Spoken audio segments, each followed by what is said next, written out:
నమస్కారం, news vision కు స్వాగతం. ముందుగా ముఖ్య అంశాలు.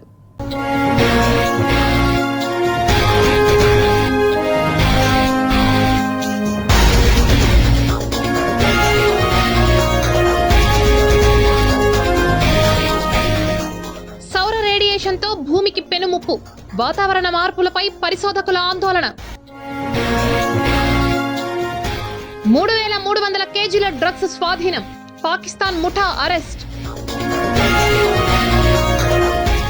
వరుసగా 5వ విడత రైతు భరోసా నిధులు విడుదల చేసిన ముఖ్యమంత్రి వైఎస్ జగన్, ఆనందం వ్యక్తం చేసిన రైతులు. చిత్తూరులో భగ్గుమన్న కక్షలు, కార్పొరేటర్ పై మారణాయుధాలతో దాడి. ఆకతాయిల వికృత చేష్టలు, విలువైన పరికరాలు ధ్వంసం. మద్యం తరలిస్తూ పోలీసులకు పట్టుబడ్డ Telugu Desam party sarpanch, Karnataka liquor seize.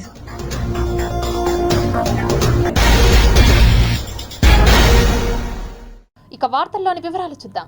Andhra Pradesh ప్రభుత్వం రైతులకు గుడ్ న్యూస్ చెప్పింది. వరుసగా 5వ విడత రైతు భరోసా నిధులను రాష్ట్ర ముఖ్యమంత్రి వైఎస్ జగన్మోహన్ రెడ్డి విడుదల చేశారు. ఇప్పటి వరకు రైతు భరోసా కింద 34,288 కోట్ల రూపాయలను చెల్లించామని సీఎం జగన్ తెలిపారు. మొత్తం 53.58 లక్షల మంది రైతులకు లబ్ధి చేకూరిందని పేర్కొన్నారు. గత టీడీపీ ప్రభుత్వం ఎగ్గొట్టిన బకాయిలను తామే చెల్లించామని అన్నారు. ఎన్నికల సమయంలో పెట్టుబడి సహాయం కింద 12,500 రూపాయలు ఇస్తామని చెప్పాం. కానీ అధికారంలోకి వచ్చాక పెట్టుబడి సహాయాన్ని పెంచి ఇచ్చామని తెలిపారు. రైతులకు 9 గంటల నాణ్యమైన ఉచిత కరెంట్ ఇస్తున్నామని సీఎం జగన్ వెల్లడించారు. అలాగే రైతుల తరపున పంటల బీమా ప్రీమియంను ప్రభుత్వమే చెల్లిస్తోందని సీఎం వైఎస్ జగన్మోహన్ రెడ్డి తెలిపారు. ఈ భారతదేశంలో బీమా ప్రీమియం చెల్లిస్తున్న ఏకైక ప్రభుత్వం మనదేనని అన్నారు. ఆక్వా రైతులకు ₹1.5కే కరెంట్ ఇస్తున్నామనే విషయాన్ని కూడా ఆయన గుర్తు చేశారు. అలాగే గతంలో చంద్రబాబు రుణాలు మాఫీ చేస్తామంటే నమ్మి ఓటేశారు. కానీ అధికారంలోకి వచ్చాక రుణమాఫీ సంగతి మర్చిపోయారు. చంద్రబాబు చివరికి 0 వడ్డీ పథకాన్ని సైతం ఎగ్గొట్టారని ఆరోపించారు. మనకి మరో 2,000 రూపాయలు చొప్పున నేరుగా 1,078 కోట్ల రూపాయలు వారి ఖాతాల్లోకి జమ చేస్తా ఉన్నాం. ఈరోజు అందించే ఈ సాయంతో ప్రతి ఏటా కూడా 13,500 రూపాయలు మనం ఏదైతే ఇస్తూ వచ్చామో ఈ 5 సంవత్సరాలలో ప్రతి రైతు కుటుంబానికి ఒక రైతు పక్షపాత ప్రభుత్వంగా ఈ 5 సంవత్సరాలు క్రమం తప్పకుండా 13,500 రూపాయలు ఇంటూ 5 సంవత్సరాల కింద 67,500 రూపాయలు ప్రతి రైతన్నకు ఇచ్చినట్టు అవుతుంది. ఈరోజు ఇస్తా ఉన్న ఈ 3వ విడత సహాయం కూడా కలుపుకుంటే ఇలా ఈ 53,58,000 మంది రైతన్నలకు అందించిన సహాయం కేవలం ఈ ఒకే ఒక్క స్కీమ్ వైఎస్ఆర్ రైతు భరోసా పిఎం కిసాన్ అనే ఈ ఒకే ఒక్క స్కీమ్ ద్వారా అక్షరాల 34,288 కోట్ల రూపాయలు ఈ ఒకే ఒక్క పథకం ద్వారా రైతన్నలకు పెట్టుబడి సహాయంగా, రైతన్నలకు పంటలు వేసే సమయంలో రైతన్నకు దన్నుగా పెట్టుబడి సహాయంగా అందించాం. ఈ ఒకే ఒక్క కార్యక్రమం ద్వారా జరిగిన మంచి ఇది. పోలియో రహిత సమాజ స్థాపనే లక్ష్యంగా కేంద్ర రాష్ట్ర ప్రభుత్వాలు పనిచేస్తున్నాయని తిరుపతి మున్సిపల్ హెల్త్ ఆఫీసర్ యువ అన్వేష్ తెలిపారు. తిరుపతి మున్సిపల్ కార్పొరేషన్ కార్యాలయంలో ఏర్పాటు చేసిన విలేకరుల సమావేశంలో హెల్త్ ఆఫీసర్ యువ అన్వేష్ మాట్లాడుతూ మార్చి 3వ తేదీన జాతీయ పల్స్ పోలియో కార్యక్రమంలో భాగంగా తిరుపతి నగరంలో పోలియో కేంద్రాలను ఏర్పాటు చేస్తున్నట్లు తెలిపారు. 23 రూట్లలో 207 కేంద్రాలను ఏర్పాటు చేస్తున్నామని అన్నారు. ఒక్కో కేంద్రంలో 4 సిబ్బంది ఉంటారని, ఆరోగ్య విభాగ కార్యదర్శులు, ఆశా వర్కర్లు, అంగన్వాడీలు, వాలంటీర్లు విధులు నిర్వహించనున్నారని తెలిపారు. అప్పుడే పుట్టిన పిల్లల నుంచి 5 సంవత్సరాల లోపు ఉన్నవారు తిరుపతిలో 41,000 మంది పిల్లలు ఉన్నారని, వీరందరికీ కూడా పోలియో చుక్కలు వేస్తామని, తల్లిదండ్రులు తప్పనిసరిగా పిల్లలకు పోలియో చుక్కలు వేయించాలని కోరారు. సో మనకి పల్స్ పోలియో ప్రోగ్రామ్ అనేది ఇది దాదాపుగా 1995 నుంచి మన భారతదేశంలో చేపడుతున్నాము. కాకపోతే మనకి 2011లోనే భారతదేశంలో వెస్ట్ బెంగాల్లో లాస్ట్ పోలియో కేసు రికార్డ్ అయింది. దాదాపుగా భారతదేశంలో పోలియో ఎరాడికేట్ అయిపోయిన పరిస్థితి కనిపిస్తున్నా కూడా రీసెంట్గా మనకి పాకిస్తాన్ అండ్ ఆఫ్ఘనిస్తాన్లో 2 పోలియో కేసులు కనపడడం వల్ల మళ్ళీ గవర్నమెంట్ ఖచ్చితంగా కూడా ఈ పల్స్ పోలియో ఇమ్యునైజేషన్ ప్రోగ్రాము జరగాల్సిందే అని చెప్పేసి కోరుకున్నారు. కాబట్టి ఎందుకంటే ఈ ఫీకో ఓరల్ రూట్ ద్వారా స్ప్రెడ్ అవుతుంది ఈ పల్స్ పోలియో, ఈ పోలియో అనే వైరస్. సో ఈ మోస్ట్ ర్యాపిడ్ ట్రాన్స్మిషన్ రేట్ ఉండడం వల్ల ఈ పోలియోకి ఖచ్చితంగా భారీగా వ్యాప్తి చెందే అవకాశం ఉంది. కాబట్టి సో ఎటువంటి అవకాశంలో కూడా మన భారతదేశం మళ్ళీ పోలియో చొరబడాల్సిన అవకాశం లేకుండా గవర్నమెంట్ తగిన చర్యలు తీసుకోవడం జరుగుతోంది. చిత్తూరు బస్టాండ్ సమీపంలో 42వ డివిజన్ వైఎస్ఆర్ కాంగ్రెస్ కార్పొరేటర్ శశికుమార్ పై గుర్తు తెలియని వ్యక్తులు దాడికి పాల్పడ్డారు. రైల్వే స్టేషన్ వెనుక భాగం వైపు గూడ్స్ ట్రాక్ వద్ద నుంచి ఆర్టీసీ బస్టాండ్ వెళ్లే మార్గంలో మద్యం మత్తులో ఉన్న ఇద్దరు యువకులు ఒక్కసారిగా కార్పొరేటర్ శశికుమార్ తలపై బలంగా కొట్టడంతో స్పృహ కోల్పోయాడు. సంఘటనా స్థలంలో స్థానికులు అరవడంతో నిందితులు బైక్ పైన పారిపోయారు. బాధితుడు శశికుమార్ను చిత్తూరు ప్రభుత్వ ఆసుపత్రికి తరలించారు. కేసు నమోదు చేసిన పోలీసులు విచారణ చేపట్టారు. చిత్తూరు 1 టౌన్ సిఐ విశ్వనాథ్ రెడ్డి సంఘటనా ప్రాంతాన్ని పరిశీలించారు. అతను కార్పొరేటర్గా ఉండడం, అలాగే ఒక పార్ట్ టైం వర్కర్గా కూడా పనిచేస్తున్నాడు. సో ఇతనిపై దాడి చేసిన వ్యక్తులు ఎవరనేది ఇతను కూడా సరిగా గుర్తు చెప్పలేకున్నాడు. ఆ దాడి చేసిన ప్రదేశం చీకటిగా ఉండడం వల్ల, అలాగే అక్కడ మారుమూలుగా ఉండడం వల్ల అతను గుర్తించలేనట్టుగా చెప్తున్నాడు. దానిపై వివిధ రకాల టెక్నికల్ వేస్లో మేము దర్యాప్తు చేస్తున్నాం.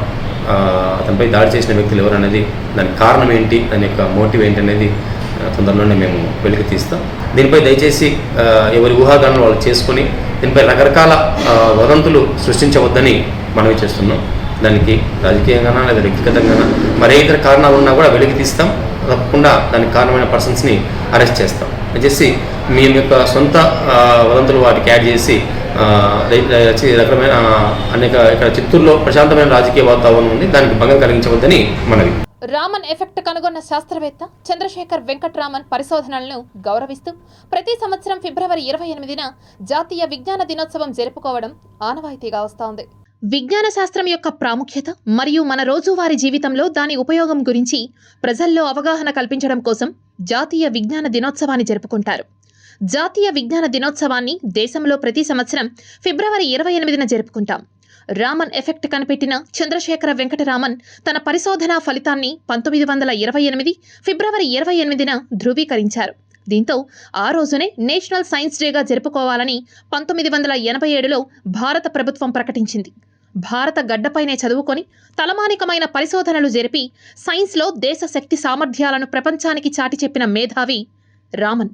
ఆధునిక భారతీయ విజ్ఞాన శాస్త్రవేత్తల పరిశోధనా ప్రతిభను అంతర్జాతీయ స్థాయిలో ఇనుమడింపజేసిన వ్యక్తుల్లో సర్ సివి రామన్ అగ్రగణ్యుడు. వైజ్ఞానిక ఆవిష్కరణల్లో భారతీయులకు నోబెల్ రావడం గగనంగా ఉండేది. అలాంటిది సర్ సివి రామన్ ఆ ఘనత సాధించి సరికొత్త చరిత్రను లిఖించారు. అలాగే విజ్ఞాన శాస్త్రంలో నోబెల్ అందుకున్న మొట్టమొదటి ఏకైక ఆసియావాసిగాను ఇప్పటికీ ఆ రికార్డు చెక్కు చెదరలేదు. పరిశోధనల కోసం భారతీయులు విదేశాలకు వెళ్లడమేంటి, విదేశీయులే పరిశోధనల కోసం ఇక్కడకు రావాలి అని చాటి చెప్పిన మహోన్నత వ్యక్తి సర్ సివి రామన్.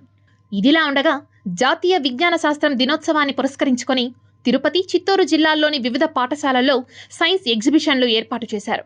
విద్యార్థుల చేత రూపుదిద్దుకున్న వివిధ ప్రయోగాలను ప్రదర్శనకు ఉంచారు. is cleanliness and health. Cleanliness is the important thing in our life. If we clean our surroundings neatly and cleanly, our health will be good. Health is the important part in our life. Health is wealth. It is the very most famous proverb in our life. చక్కగా పిల్లల యొక్క సృజనాత్మక శక్తిని వెలికి తీసే విధంగా exhibits ఏర్పాటు చేయడం జరిగింది.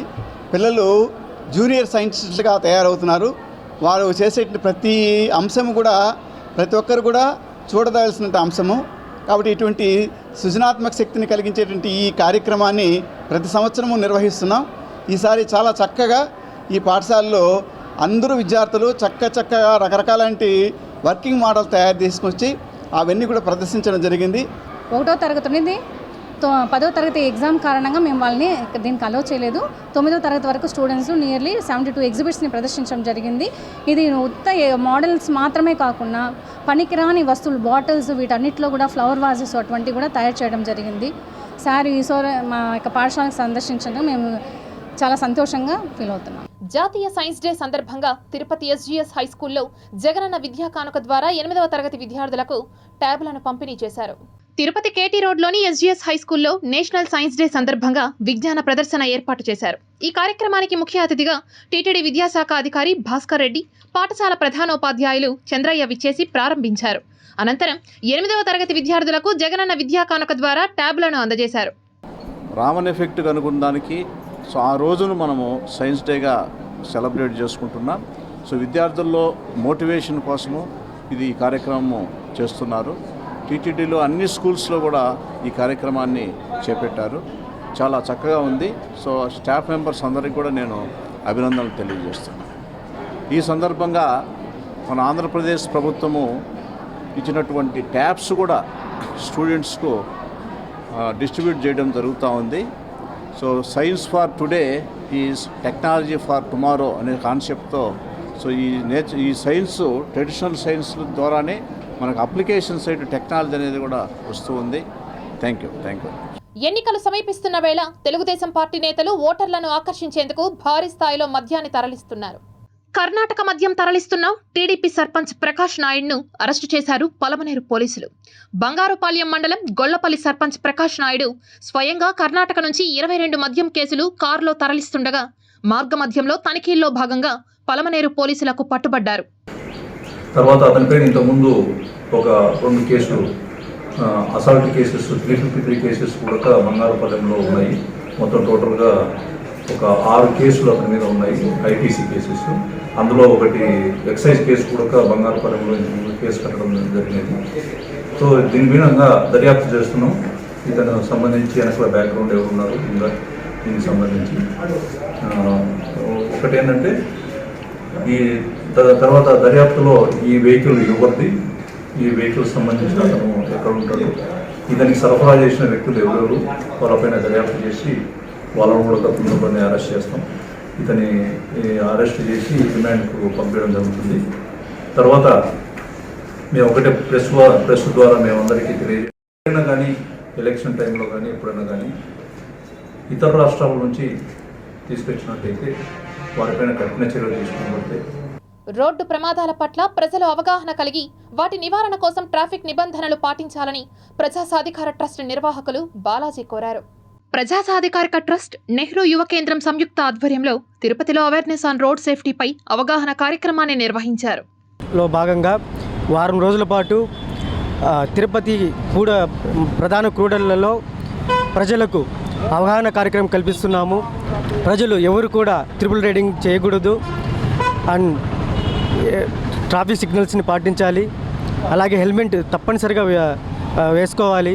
ఇలా ప్రజల్లో ఒక వాలంటీర్స్ ముగ్గురు ఒక 20 మంది కలుసుకొని ప్రజా సాధికారిక ట్రస్ట్ మరియు నెహ్రూ కేంద్ర తరపున తిరుపతిలో అవగాహన కార్యక్రమాలు చేస్తున్న ఒక వారం రోజుల పాటు మైనర్ బాలికలు ఎటువంటి డ్రైవింగ్ నినాదాలు పాటించకుండా, రూల్స్ అండ్ రెగ్యులేషన్స్ పాటించకుండా వాళ్ళంతటా వాళ్ళ ఇష్టానుసారంగా డ్రైవింగ్ చేస్తూ ప్రమాదాలకు గురవుతూ ఉన్నారు. ఇటువంటి ప్రమాదాలను అరికట్టడానికి మా వంతు సహకారంతో తిరుపతిలో ఉండే ట్రాఫిక్ డిఎస్పీ గారితో నరసప్ప సార్తో గారి సహకారంతో ఈ యొక్క ప్రోగ్రామ్ని మేము ప్రజల వద్దకు అవేర్నెస్ కల్పించడానికి ఈరోజు ఈ ప్రోగ్రాం కండక్ట్ చేయడం జరుగుతుంది. చిత్తూరు జిల్లా కుప్పం నియోజకవర్గ పరిధిలోని రామకుప్పం మండలంలో మూగజీవాల పట్ల అమానుషంగా వ్యవహరిస్తున్నారు దుర్మార్గులు. చిత్తూరు జిల్లా కుప్పం నియోజకవర్గ పరిధిలోని రామకుప్పం మండలంలో నాటు బాంబు పేలి ఆవుకు తీవ్ర గాయాలైంది. పెద్దూరు గ్రామ సమీపంలో ఈ ఘటన చోటు చేసుకుంది. రామకుప్పం మండల పరిధిలోని అటవీ ప్రాంతంలో వేటగాళ్లు వన్యప్రాణులపై పేట్రేగిపోతున్నా పోలీసుల తీరు మాత్రం దారుణంగా ఉందని స్థానికులు ఆవేదన వ్యక్తం చేస్తున్నారు. చిత్తూరు జిల్లాలో ఇటీవల కాలంలో నాటు బాంబులు పేలి వన్యప్రాణులు గాయపడిన ఘటనలు తరచూ చోటు చేసుకుంటున్నాయి. అటవీ శాఖ అధికారులు మాత్రం నిమ్మకు నీరెత్తినట్లుగా వ్యవహరిస్తున్నారని రైతులు ఆవేదన వ్యక్తం చేస్తున్నారు. ఇప్పటికైనా సంబంధిత అధికారులు స్పందించి వేటగాళ్ల దుశ్చర్యలను నివారించాలని కోరుతున్నారు రైతులు. మీ ఇంటి వద్దకు మీ పులివర్తి నాని బాబు షూరిటీ భవిష్యత్తుకు గ్యారంటీ కార్యక్రమం చంద్రగిరి నియోజకవర్గం తిరుచానూరులో జరిగింది. మినీ మేనిఫెస్టోలోని పథకాలను ప్రజలకు వివరిస్తూ పులివర్తి నాని ఎన్నికల ప్రచారంలో ముందుకు దూసుకుపోతున్నారు. తిరుపతి రూరల్ మండలం తిరుచానూరు పంచాయతీ ముక్కు ఫంక్షన్ హాల్ నందు మీ ఇంటి వద్దకు మీ పులివర్తి నాని బాబు షూరిటీ భవిష్యత్తుకు గ్యారంటీ కార్యక్రమంలో చిత్తూరు జిల్లా తెలుగుదేశం పార్టీ పార్లమెంట్ అధ్యక్షుడు చంద్రగిరి నియోజకవర్గ ఎమ్మెల్యే అభ్యర్థి పులివర్తి నాని పాల్గొన్నారు. ఈ సందర్భంగా పులివర్తి నానికి జనసేన టీడీపీ నేతలు ఘన స్వాగతం పలికారు. ఇంటింటికి తిరుగుతూ ప్రజల సమస్యలను అడిగి తెలుసుకున్నారు. ప్రభుత్వ ప్రజా వ్యతిరేక విధానాలను గురించి వివరించారు. మినీ మేనిఫెస్టోలోని సూపర్ 6 పథకాలను ప్రజలకు వివరిస్తూ సమస్యలు తెలుసుకుంటూ ముందుకు సాగుతున్నారు. ఆ టైంలో వంకలు వచ్చినప్పుడు మొత్తం బ్రిడ్జిలు కొట్టుకోబోయింది మన నియోజకవర్గంలో. ఒక బ్రిడ్జి అయినా నువ్వు కట్టావా? ఎవరున్నారు ప్రజలకు అందుబాటులో? మేమున్నాం, మేం చేస్తా ఉన్నాం. నువ్వు ఎమ్మెల్యేగా ఉన్నావు, ఏ రోజు అందుబాటులో ఉన్నావు? ఎమ్మెల్యేగా వచ్చి ఒక రోజున తిరిగావా? ఒక రోజున ప్రజల సమస్యలు కనుక్కున్నావా? ఎక్కడో వచ్చి మీటింగ్లు పెట్టి నేను అది చేశాను, 100 రూపాయలు సంపాదిస్తే 70 రూపాయలు మీకే ఖర్చు పెడుతున్నానన్నావు. 100 రూపాయలు సంపాదిస్తే నువ్వు 70 రూపాయలు ఖర్చు పెట్టట్లా, 10 రూపాయలు ఖర్చు పెడుతున్నావు. నీ ఆస్తి విలువ 5,000 కోట్లు. నీ ఆస్తి విలువ 5,000 కోట్లు. ఆ రోజు నువ్వు జెడ్పీటీసీగా ఉండేటప్పుడు నీకు మోటార్ సైకిల్ కాల్ చేసినారని ఏడ్చి దానిపైన ఇన్సూరెన్స్ పోయావు. ఆ రోజు నా ఆస్తి విలువ ఎంత, ఈ రోజు వస్తుంది ఎంత? ఒకసారి ఆలోచించాలి. మాట్లాడినటువంటి వ్యక్తి మీ ద్వారా ఆ వ్యక్తికి చెప్తున్నా, నేను కానీ నా ద్వారా మీ యొక్క అవినీతి చిట్టా చిత్తూరు జిల్లానే కాదు, హైదరాబాద్ కాదు, వైజాగ్ కానీ, విజయవాడ అన్ని చిట్టా అవినీతి చిట్టా ఉంది. దేంట్లో ఎంత కమిషన్ వసూలు చేసినారు, ఏ అకౌంట్కి వచ్చింది, మొత్తం చిట్టా అయిపోతా రెడీ, తెచ్చి నేను రెడీ. అభినయ్ని గెలిపిద్దాం, అభివృద్ధిని ఆహ్వానిద్దాం అనే పోస్టర్లను తిరుపతి వైసీపీ నాయకులు ఆవిష్కరించారు.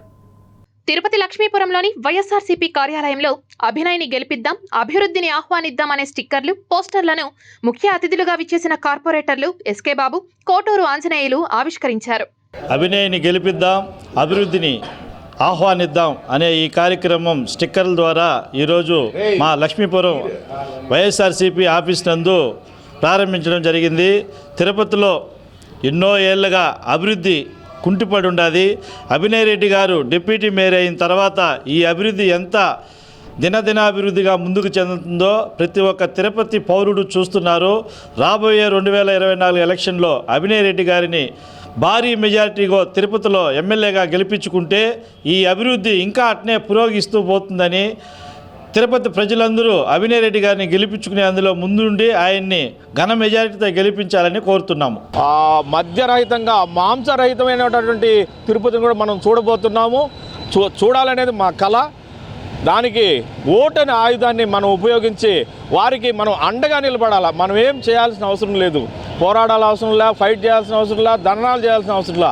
కేవలం మన ఓటు ద్వారా మనం వాళ్ళకి అండగా నిలబడినట్లయితే నేను ఈ చెప్పినటువంటి ఒక ఆధ్యాత్మిక నగరాన్ని, ఒక సుందరమైన నగరాన్ని మరియు ఉపాధితో యువతకి ఎక్కడికి పోకుండా వారి కుటుంబాలతో స్థిర నివాసాలు ఏర్పరచుకుని తిరుపతిలోనే సెటిల్ అయ్యే విధంగా రాబో కాలంలో మనం చూడాలంటే అభినయ్ రెడ్డి గారికి మనం అందరం తోడుండాలని మీ ద్వారా కోరుకుంటున్నాం. తిరుపతి బాలాజీ కాలనీ సర్కిల్లో ఏర్పాటు చేసిన మ్యూజికల్ ఇన్స్ట్రుమెంట్స్ స్టాచ్యూను కొంతమంది ఆకతాయిలు ధ్వంసం చేశారు. ఆధ్యాత్మిక నగరమైన తిరుపతి పరపతిని పెంచేలా కార్పొరేషన్ ఆధ్వర్యంలో లక్షలాది రూపాయలను వెచ్చించి సుందరీకరణ పనులను చేపట్టారు. ఇందులో భాగంగా స్థానిక బాలాజీ కాలనీ సర్కిల్లో మ్యూజికల్ ఇన్స్ట్రుమెంట్ స్టాచ్యూలను ఏర్పాటు చేశారు. తబల, మృదంగం, డోలు, వీణ, సన్నాయి, డ్రమ్స్తో పాటు గిటార్ బొమ్మలను ఏర్పాటు చేశారు. అయితే కొంతమంది ఆకతాయిలు సంగీత వాయిద్య పరికరాల ప్రతిమల్లోని గిటార్ పైభాగాన్ని ధ్వంసం చేశారు. లక్షలాది రూపాయలు ఖర్చు చేసి ఏర్పాటు చేసిన బొమ్మలను ధ్వంసం చేయడం అనాగరికమని స్థానికులు ఆగ్రహం వ్యక్తం చేస్తున్నారు. వెక్కిలి చేష్టలతో బొమ్మలను విరగ్గొట్టి ధ్వంసం చేసిన అలాంటి వారిపై చర్యలు తీసుకోవాలని కోరుతున్నారు. దీనిపై కార్పొరేషన్ స్టాండింగ్ కౌన్సిల్ సభ్యులు ఎస్కే బాబు మాట్లాడుతూ ఇలాంటి చర్యలను ఉపేక్షించమని, నగర సుందరీకరణలో భాగంగా ఏర్పాటు చేసిన బొమ్మలను పరిరక్షించుకోవాల్సిన బాధ్యత ప్రతి ఒక్కరిపై ఉందని తెలిపారు. బాధ్యులపై చర్యలు తీసుకుంటామని హెచ్చరించారు. తిరుపతి సుందరీకరణలో భాగంగా మ్యూజిక్ కాలేజీ వద్ద ఫ్రీ లెఫ్ట్ రోడ్డును ఏర్పాటు చేసి అక్కడ మ్యూజిక్కి సంబంధించిన వాయిద్య ఇన్స్ట్రుమెంట్ల బొమ్మలను పెట్టడం జరిగింది. అది చాలా చూడడానికి ఎంతో అందంగాను తిరుపతి సుందరంగాను కనబడడానికి ప్రతి సర్కిల్ని భూమన అభినయ్ రెడ్డి గారు తీర్చిదిద్దడం జరిగింది. వాటిని కొంతమంది ధ్వంసం చేయడం నేను పూర్తిగా ఖండిస్తా ఉన్నాం. వాటిని పరిరక్షించుకోవాల్సిన బాధ్యత తిరుపతి ప్రజలందరికీ ఉంది. మేము కౌన్సిల్లో కూడా తీర్మానం చేస్తాం. అటువంటి చర్యలకు పాల్పడిన వారిని కఠినంగా శిక్షించేదానికి ప్రయత్నం చేస్తామని కూడా తెలియజేస్తాం. మార్చి 1వ తేదీన తిరుపతిలో జరిగే బలిజ కులస్తుల ఆత్మీయ సమావేశాన్ని జయప్రదం చేయాలని బలిజ సంఘం నాయకులు నీలం బాలాజీ, డిప్యూటీ మేయర్ ముద్ర నారాయణ పిలుపునిచ్చారు. తిరుపతి ప్రెస్ క్లబ్లో ఏర్పాటు చేసిన విలేకరుల సమావేశంలో వారు మాట్లాడారు. రాయలసీమ బలిజలు వెనకబడి ఉండారు, ముందు వాళ్ళని బీసీలు చేయాలా. కోస్తా పక్క అయినా డబ్బుండే వాళ్ళు ఉంటారు కానీ రాయలసీమ పక్క ఎవరు లేదు. అదే మరి భవన్ని బలిజ భవన్ని మేమందరం 2 కోట్లు గవర్నమెంట్ వేస్తామని మేము అందరం తలా తిరిగి 10 రూపాయలు అందరిని అడుక్కొని మాకు పార్టీతో పనిలే, కులాన్ని ప్రతి కులం పనిచేస్తూ ఉన్నారు. అదే మరి మేము ప్రతి కులాన్ని పోయి బలిజల్లో ఏ పార్టీ అయినా ఉంటూ పోయి అడిగి తీసి ఆ భవనం ప్రతి ఒక్క కులం ఉంది భవనాలు. దానివల్ల మా భవనం కట్టుకునేదానికి రేపు 1వ తేదీ మీటింగ్ వెంకటేశ్వర ట్యాక్స్ ఓల్డ్ దాంట్లో ప్రతి ఒక్కరు బల్లి సోదరులు సోదరుమల్లు అందరూ పేరు పేరున ఇంకా కూడా చాలా అభివృద్ధి కార్యక్రమాలు, అదేవిధంగా సంక్షేమ కార్యక్రమాలు వ్యక్తిగతంగా కానీ అదేవిధంగా కులపరంగా అందరికీ సమాజంలో ఉపయోగపడేటువంటి విధంగా కూడా మనం చర్చించుకొని ఏ రకంగా ముందుకు పోవాలి అనేటువంటి ఆలోచనతో ఈరోజు ఈ సమావేశం ఏర్పాటు చేయడం జరిగింది. అందరూ కూడా రేపు 1వ తారీఖు జరిగేటువంటి బలిజల ఆత్మీయ సమావేశానికి ఇచ్చేసి మనం అందరం కూడా ఐకమత్యంగా ఉంటాము అని చెప్పి రుజువు చేసుకోవాలని చెప్పి కూడా ఈ సందర్భంగా మరొకసారి పిలుపునిస్తూ మరి సెంటర్ కూడా మరి old Venkateswara theatre SR convention చెప్పి మార్చడం జరిగింది. కాబట్టి ఎస్ఆర్ కన్వెన్షన్లో సుమారు 10:30 గంటలకంతా అందరూ కూడా రావాలి. మార్చి 1వ తేదీ నుంచి ఇంటర్ పరీక్షలు ప్రారంభం కానున్న నేపథ్యంలో విద్యార్థులకు ఎలాంటి ఇబ్బందులు తలెత్తకుండా ఉండేలా ఇంటర్ బోర్డు ఏర్పాట్లను పూర్తి చేయాలని టీఎన్ఎస్ఎఫ్ నాయకులు ఆర్ఐఓకి విజ్ఞప్తి చేశారు. 1వ తేదీ నుంచి జరగబోయే ఇంటర్మీడియట్ పరీక్షలు విద్యార్థులకు మౌలిక సదుపాయాలు కల్పించాలని చెప్పి ఈరోజు రీజనల్ ఇంటర్మీడియట్ ఆఫీసర్ ఆర్ఐఓ గారికి వినతిపత్రం టీఎన్ఎస్ఎఫ్ ఆధ్వర్యంలో వినతిపత్రం ఇవ్వడం జరిగింది. ఆర్ఐఓ గారికి ఒకటే చెప్పడం జరిగింది, విద్యార్థులకి త్రాగునీరు వారు ప్రశాంతంగా ఎగ్జామ్ రాయాలని చెప్పి అక్కడ లైట్లు కానీ ఫ్యాన్లు కానీ వాళ్ళకి మౌలిక సదుపాయాలు కల్పించాలని చెప్పి ఆర్ఐఓ గారికి చెప్పడం జరిగింది. అదేవిధంగా ప్రతి ఒక్క విద్యార్థి ఇంటర్మీడియట్ పరీక్షలు రాసే ప్రతి ఒక్క విద్యార్థి కూడా మీరు ప్రశాంతమైన వాతావరణంలో ఎగ్జామ్స్ రాయాలి అనే ఒక దానితో ఈరోజు ఆర్ఐఓ గారిని వచ్చి కలవడం జరిగింది. మీరు ప్రతి ఒక్కరికి ఇంటర్మీడియట్ ఎగ్జామ్ రాసిన ప్రతి ఒక్కరికి కూడా ఆల్ ద బెస్ట్ చెప్తూ ఈరోజు టీఎన్ఎస్ఎఫ్ ఆధ్వర్యంలో ఆర్ఐఓ గారికి వినతిపత్రం ఇవ్వడం జరిగింది. సంకటహర చతుర్థి సందర్భంగా శ్రీకాళహస్తి ఆలయంలో వినాయక స్వామికి విశేష పూజలను నిర్వహించారు. దక్షిణ కాశీగా పేరుగాంచిన శ్రీకాళహస్తీశ్వర స్వామివారి దేవస్థానం నందు సంకటహర చతుర్దశి సందర్భంగా ఆలయంలో ఉన్న కన్యమూల గణపతి ప్రాంగణం వద్ద సంకటహర చతుర్థి పూజ హోమాన్ని శాస్త్రోక్తంగా నిర్వహించారు. ఈ కార్యక్రమంలో ధర్మకర్తల మండలి అధ్యక్షులు అంజూరు తారక శ్రీనివాసులు, ఆలయ కార్యనిర్వహణ అధికారి నాగేశ్వరరావు, ఆలయ ప్రధాన అర్చకులు కరుణాకరణ్ గురుకుల్, ఆలయ అధికారులు, సిబ్బంది మరియు వేద పండితులు పాల్గొన్నారు. శ్రీకాళహస్తీశ్వర ఆలయ ధర్మకర్తల మండలి సభ్యుల అనాలోచిత నిర్ణయాల వలన ఆలయ ప్రాశస్త్యం మసకబారుతోందని భక్తులు ఆగ్రహం వ్యక్తం చేస్తున్నారు. శ్రీకాళహస్తి ముక్కంటి ఆలయ పేరు ప్రతిష్టలను ధర్మకర్తల మండలి సభ్యులు అబాసుపాలు చేస్తున్నారనే విమర్శలు వెల్లువెత్తుతున్నాయి. ధర్మకర్తల మండలి అత్యుత్సాహంతో ఆలయ అధికారులు తలలు పట్టుకుంటున్నారు. శివయ్య బ్రహ్మోత్సవాల కోసం శ్రీకాళహస్తి ఆలయానికి నవకంఠ రావణాసురుడి వాహనాన్ని 2 భక్తులు వితరణగా అందజేశారు. 10 తలలు ఉండవలసిన రావణాసురునికి 9 తలలు ఉన్న రావణాసురుడి వాహనాన్ని బహుకరించడంపై తీవ్ర దుమారం రేగుతోంది. మహాశివరాత్రి బ్రహ్మోత్సవాలకు ఈ వాహనం పెద్ద తలనొప్పిగా మారిందని, కనీస అవగాహన కూడా లేని ధర్మకర్తల మండలిపై స్థానికులు తీవ్ర విమర్శలు చేస్తున్నారు. తిరుపతి శ్రీ పద్మావతి మహిళా విశ్వవిద్యాలయంలో కేకలతూరి కృష్ణయ్య ధర్మనిధి సదస్సును నిర్వహించారు. తిరుపతి శ్రీ పద్మావతి మహిళా వర్సిటీలోని తెలుగు అధ్యయన శాఖ ఆధ్వర్యంలో కేకలతూరి కృష్ణయ్య ధర్మనిధి సదస్సులో భాగంగా ఆధునిక తెలుగు నవల పర్యావరణ స్పృహ అనే అంశంపై కార్యక్రమాన్ని నిర్వహించారు. ఈ కార్యక్రమానికి ముఖ్య అతిథులుగా వర్సిటీ వీసీ ఆచార్య భారతి, ఆచార్య అనురాధ, డాక్టర్ యువశ్రీ విచ్చేసి ప్రసంగించారు. ఆచార్య కొలకలూరు మధుజ్యోతి మేడం గారితో వారు మాట్లాడడం జరిగింది. వారి కోరిక మీద, వారి ఆశ మీద మేము ఈరోజు ఫిబ్రవరి 28వ తారీఖున ఈ కార్యక్రమాన్ని మేము నిర్వహిస్తూ ఉన్నాము. పర్యావరణ పరిరక్షణ కోసము తెలుగు సాహిత్యంలో అనేక మంది కవులు రచనలు చేశారు. అందులో భాగంగా ఆధునిక తెలుగు సాహిత్యం పర్యావరణ స్పృహ అనే అంశాన్ని మేము ఎంచుకోవడం జరిగింది. ఈ కార్యక్రమానికి దీనికి 4 వక్తలు విచ్చేశారు. హైదరాబాద్ నుంచి 2 వక్తలు వచ్చారు. తిరుపతి మహాశాఖలో డాక్టర్ వై సుభాషిణి మాట్లాడుతున్నారు. అదేవిధంగా శ్రీ పద్మావతి మహిళా డిగ్రీ అండ్ పీజీ కళాశాల నుంచి డాక్టర్ కృష్ణవేరి గారి విచ్చేశారు. తిరుపతి వేదికగా జూలైలో జరిగే అభినయ ఆర్ట్స్ హనుమ అవార్డ్స్ 24వ జాతీయ స్థాయి పోటీలకు కళాకారులు, ఔత్సాహికుల నుంచి దరఖాస్తులను ఆహ్వానిస్తున్నట్లు అభినయ ఆర్ట్స్ వ్యవస్థాపక కార్యదర్శి బిఎన్ రెడ్డి తెలిపారు. తిరుపతి ప్రెస్ క్లబ్లో ఏర్పాటు చేసిన విలేకరుల సమావేశంలో ఆయన మాట్లాడారు. జూలై 20, 21, 22, 23, 24, 25, 26, 27 మరియు 28 తారీఖుల్లో జరుపుతున్నాం. ప్రేక్షక దేవుళ్ళారా, తిరుపతి నగరవాసులారా, కళాభిమానులారా, కళాప్రియులారా, దాతలారా, 23 ఏళ్ళు మీరు సహకరించి మాకు సాయపడిన గొప్ప మనసుతో, అలాంటి మనసుతోనే ఈసారి మేము ఈ ప్రకటించిన తేదీల్లో మహతికి రావాలని చేస్తున్నాం. ఈ కార్యక్రమాల్లో భాగంగా మేము ఈరోజే దరఖాస్తుల్ని రిలీజ్ చేశాము. ఇక సిటీ ఎక్స్ప్రెస్ వార్తలు చూద్దాం. Tirupati Sri Padmavati degree and PG కళాశాలలో జాతీయ విజ్ఞాన దినోత్సవం వేడుకలను ఘనంగా నిర్వహించారు. ఈ కార్యక్రమానికి ముఖ్య అతిథులుగా ఎస్వీయు హోమ్ సైన్స్ విభాగం ప్రొఫెసర్ సుచరిత, ఆ కళాశాల ప్రిన్సిపల్ నారాయణమ్మ విచ్చేసి విద్యార్థులను ఉద్దేశించి ప్రసంగించారు. తిరుపతి రూరల్ తుమ్మలగుంట స్పోర్ట్స్ కాంప్లెక్స్లో తిరుపతి జిల్లా బాక్సింగ్ అసోసియేషన్ ఆధ్వర్యంలో జిల్లా sub juniors boxing team selections నిర్వహించారు. ఈ కార్యక్రమానికి ముఖ్య అతిథులుగా తిరుపతి జిల్లా డిఎస్డిఓ సయ్యద్, గౌరవ అతిథులుగా తిరుపతి జిల్లా ఒలింపిక్ అసోసియేషన్ అధ్యక్షులు ప్రవీణ్ కుమార్, ప్రత్యేక ఆహ్వానితులుగా కార్యదర్శి శ్రీధర్, హేమ్ కుమార్ హాజరై ప్రతిభ ఆధారంగా టీంను ఎంపిక చేశారు. తిరుపతిలోని భారతీయ విద్యాభవన్ శ్రీ వెంకటేశ్వర విద్యాలయంలో నేషనల్ సైన్స్ డే వేడుకలను ఘనంగా నిర్వహించారు. ఈ కార్యక్రమానికి ముఖ్య అతిథులుగా floriculture and landscape architecture doctor PT Srinivas, Bharatiya Vidya Bhavan director Satyanarayana Raju హాజరై సైన్స్ ఫేర్ ఎగ్జిబిషన్ను ప్రారంభించారు. Tirupati gold jewellery and silver merchants association సమాచారం మేరకు తిరుపతి లోకల్ బులియన్ మార్కెట్లో బంగారం, వెండి ధరలు ఇలా ఉంటాయి. 24 క్యారెట్ల అపరంజి బంగారం 10 గ్రాముల ధర 63,990 రూపాయలు. 22 క్యారెట్ల బంగారం 1 గ్రాము ధర 5,747 రూపాయలు. వెండి 1 కేజీ ధర 71,300 రూపాయలు. రీటైల్ వెండి 1 గ్రాము ధర 73 రూపాయల 30 పైసలుగా ఉంటుంది. వార్తలు ముగించే ముందు ముఖ్యాంశాలు మరోసారి చూద్దాం.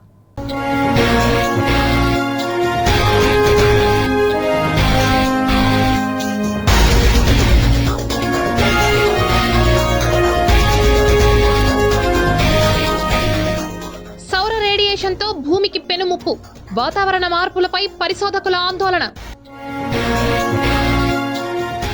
3,300 కేజీల డ్రగ్స్ స్వాధీనం, పాకిస్తాన్ ముఠా అరెస్ట్. వరుసగా 5వ విడత రైతు భరోసా నిధులు విడుదల చేసిన ముఖ్యమంత్రి వైఎస్ జగన్, ఆనందం వ్యక్తం చేసిన రైతులు. చిత్తూరులో భగ్గుమన్న కక్షలు, కార్పొరేటర్పై మారణాయుధాలతో దాడి. ఆకతాయిల వికృత చేష్టలు, విలువైన పరికరాలు ధ్వంసం. మద్యం తరలిస్తూ పోలీసులకు పట్టుబడ్డ Telugu Desam party sarpanch, Karnataka liquor seize.